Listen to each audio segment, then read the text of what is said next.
Hello everyone, welcome to my channel Pallavi's creativity. তো দেখেই বুঝতে পারছেন আজ রেসিপিটা কি হতে চলেছে, পিৎজা। আজ বাইরে অনেকক্ষণ বৃষ্টি হয়েছে, তাই আজ বানাবো পিৎজা বরের আবদারে।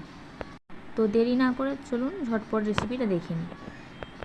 তো এরকম একটা পিৎজা বেস নিয়ে নিয়েছি, সুইট কর্ন নিয়েছি, গ্রিন ক্যাপসিকাম নিয়েছি এবং পেঁয়াজ নিয়েছি, আর নিয়েছি পনির। হালকা উপর থেকে লবণ এবং ভাজা মশলা ছড়িয়ে দিয়েছি।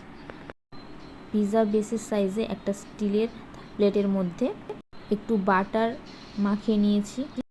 বেসের উপরে পিৎজা সস ইউজ করছি, ভালোভাবে পুরোটা হালকা একটা লেয়ার দিয়ে নিতে হবে।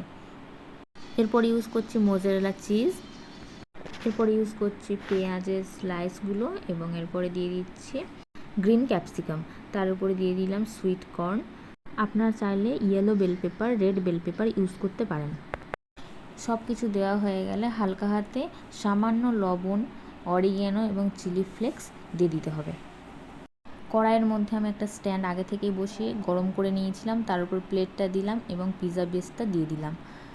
এরপর একটা ঢাকা দিয়ে দিচ্ছি। এরপর এটাকে 10 মিনিটের জন্য মিডিয়াম আঁচে এবং 5 মিনিট লো আঁচে দিয়ে রাখবো। তারপর গ্যাসটা অফ করে দেব। গ্যাস বন্ধ করার 5 মিনিট পরে আমি এটাকে খুলে দেখলাম, পিৎজা আমাদের রেডি হয়ে গেছে। প্রথম এই পিৎজাটা আমি বানিয়েছিলাম আমার শাশুড়ি মায়ের জন্য, অরিগ্যানো এবং চিলি ফ্লেক্স ছাড়া। সেকেন্ড যেটা বানিয়েছি সেটা চিলি ফ্লেক্স এবং অরিগ্যানো আমি অ্যাড করেছি। এই যে সেকেন্ডটা আমি আপনাদের সাথে শেয়ার করছি, দেখে বলুন তো কেমন হয়েছে।